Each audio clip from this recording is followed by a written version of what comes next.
श्री गणेशाय नमः। राधे कृष्णा कथा कहानियाँ में आपका स्वागत है। राधे कृष्ण की कृपा आप सब पर बनी रहे। जानते हैं माघ मात्यम प्रथम अध्याय। श्री सूत जी ने कहा, हे ऋषियों, भूमंडल के समस्त राजाओं महाराजाओं में श्रेष्ठ पुण्य आत्मा और प्रतापी इच्छुक बंसी महाराजा दिलीप ने एक दिन अपने अनुचरों सहित सब प्रकार से पूर्ण सुलज्जित होकर वन में आखेट के लिए ये प्रस्थान किया। उनके अनुचर तथा शायक भी सभी प्रकार के अस्त्र शस्त्रों से सुलज्जित थे। वन में पहुंचकर सभी शिकारी की खोज में इधर उधर दौड़ने लगे। जैसे ही किसी अनुचर को कोई वंशपसी दृष्टिगोचर होता, वैसे ही वह महाराज दिलीप को सूचित करता। राजा ने अनेक मृगों तथा जंगली शुक्रों इत्यादि का शिकार किया। इस समय सभी उत्साहित होकर अपने अपने अश्वों पर आरूढ़ पूरे वन में फैल गए थे तथा मृग्या में मदमस्त होकर वन जीवों का शिकार कर रहे थे। कई दिनों तक यह क्रम चलता रहा। सभी प्राणियों में भय और भाग दौड़ छा गई। महाराज अपने अनुचरों सहित शिकार करते और विश्राम करते हुए आगे बढ़ते जा रहे थे। राजा सिंह और शिकार करने को व्याकुल हो रहा था, पर समस्त वन में सिंह अब तक दृष्टिगोचर नहीं हुआ। इसी समय राजा दिलीप ने देखा कि एक अत्यंत सुंदर मृग एक झाड़ी से निकल तथा विधुन गति से चौकड़ी भरते हुए वन में एक और भागा चला जा रहा है। राजा दिलीप ने जैसे ही उस मृग को देखा, वैसे ही अपना घोड़ा उसके पीछे दौड़ाकर उसका पीछा करना शुरू किया, किंतु मृग के भागने की गति इतनी तीव्र थी कि राजा का अश्व उसके पीछे पहुंच नहीं सका। भगवान शंकर जी ने पार्वती जी को बताया कि हे पार्वती, यह कोई साधारण वन मृग नहीं था, बल्कि मायावी मृग था। कभी वह मायावी ग्रह वायु वेग से उड़ता प्रतीक होता और कभी लंबी लंबी छलांगे और कुलाचे बढ़ता हुआ वन में अदृश्य हो जाता। राजा को अपने धनुष पर शक संघान कर उस मृग का आखेट करने का अवसर ही प्राप्त नहीं हो रहा था। इस प्रकार अत्यंत कठिन मार्गों में मगन रहता हुआ वह मृग राजा को भ्रमित और श्रमित करता हुआ कठिन और दुर्गम मार्गों से भटका रहा था और अत्यंत दुर्गम लता जुल्मों से इच्छादित कंटा कीड़ प्रदेश में घुसकर अदृश्य हो गया।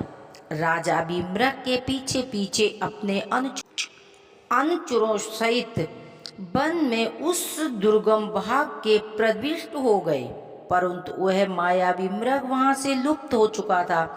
थके हुए राजा उसके अनुचर प्यासे व्याकुल हो रहे थे।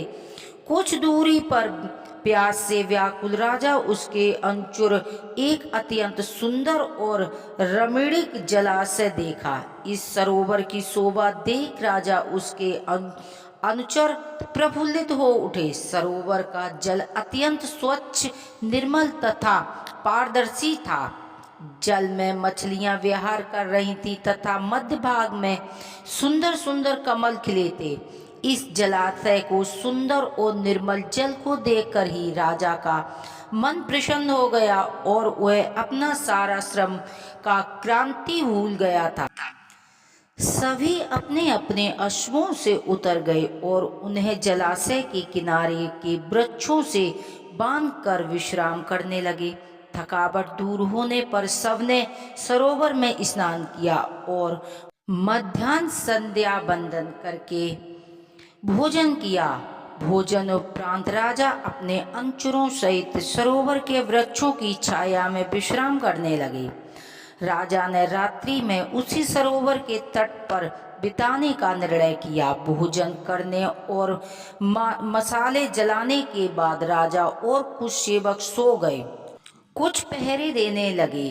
रात्रि के द्वितीय प्रहर में जंगली शुक्रों का एक बड़ा सा दल उस सरोवर पर आया।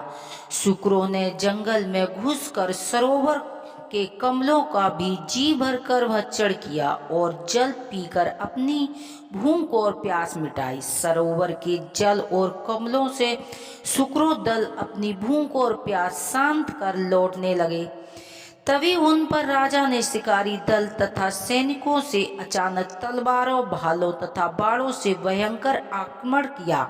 अनेक शुक्रों मारे गए। इससे राजा के अनुचरों और शिकारियों तथा सैनिक बहुत प्रसन्नता की लहर दौड़ गई। राजा ने मरे हुए शुक्रों को घोड़े पर लदवाया और नगर के लिए प्रस्थान करने की कहा।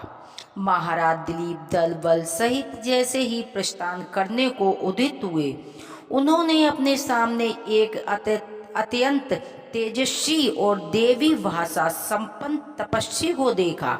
राजा अश्व से उतरकर आदर सहित ऋषि को शीश नवाकर प्रणाम कर खड़ा हो गया।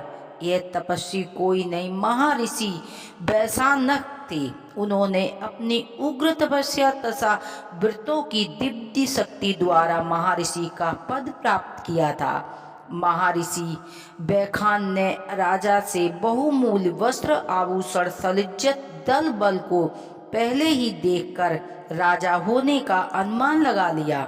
महर्षि ने गंभीर स्वर में कहा, राजन, इस पवित्र और संपूर्ण व्रत युक्त माह में आप इन वन्य प्राणियों का आहार कर रहे हैं।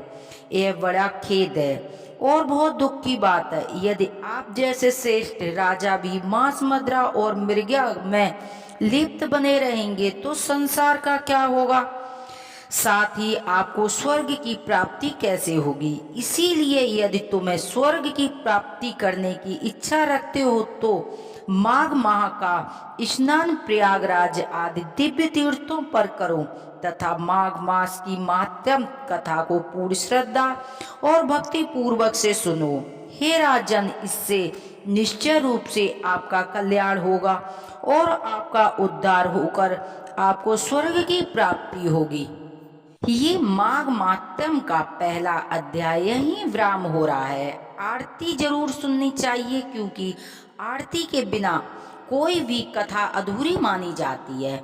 ओम जय जगदीश हरे, स्वामी जय दीनानाथ हरे, भक्ति जनों के संकट क्षण में दूर करे। ओम जय जगदीश हरे, जो ध्यावे फल पावे, दुखी बिन से मन का, सुखी संपत्ति घर आवे, कष्ट मिटे तन का। ओम जय जगदीश हरे, माता पिता तुम मेरे, शरण गहूँ किसकी, तुम बिन और न दूजा, प्रभु बिन और न दूजा, आस करूं जिसकी। ओम जय जगदीश हरे, तुम पूर्ण परमात्मा, तुम अंतर्यामी, जगत पिता जगदीश्वर, तुम सबके स्वामी। ओम जय जगदीश हरे, तुम करुणा के सागर, तुम पालन करता, मैं मूरख खल कामी, मैं सेवक तुम स्वामी, कृपा करो हरता। ओम जय जगदीश हरे, तुम हो एक अगोचर, सबके प्राणपति, किस विधि मिलूं दया में, तुम हो मैं कुमिति। ओम जय जगदीश हरे, दीनवान दुखी हरिता, ठाकुर तुम मेरे, प्रभु रक्षक तुम मेरे, अपने हाथ उठाओ, अपनी शरण लगाओ, द्वार पड़ा तेरे। ओम जय जगदीश हरे, विषय विकार मिटाओ, पाप हरो देवा, श्रद्धा भक्ति बढ़ाओ, संतन की सेवा। ओम जय जगदीश हरे, तन मन धन सब कुछ है तेरा, तेरा तुझको अर्पण क्या लागे, मेरा होम जय जगदीश हरे। श्री श्याम सुंदर जी की आरती जो कोई नर गावे, स्वामी प्रेम सहित गावे। कहत शिवानंद स्वामी भजति हरि हरि स्वामी, मन वांछित फल पावे, होम जय जगदीश हरे। बोलो राधे कृष्ण की जय, लक्ष्मीपति विष्णु भगवान की जय। कथा सुनने वाले पे, कथा बोलने वालों पर भगवान श्री लक्ष्मी नारायण भोलेनाथ मैया पार्वती की सदैव कृपा बरसती रहे। हर हर महादेव की जय।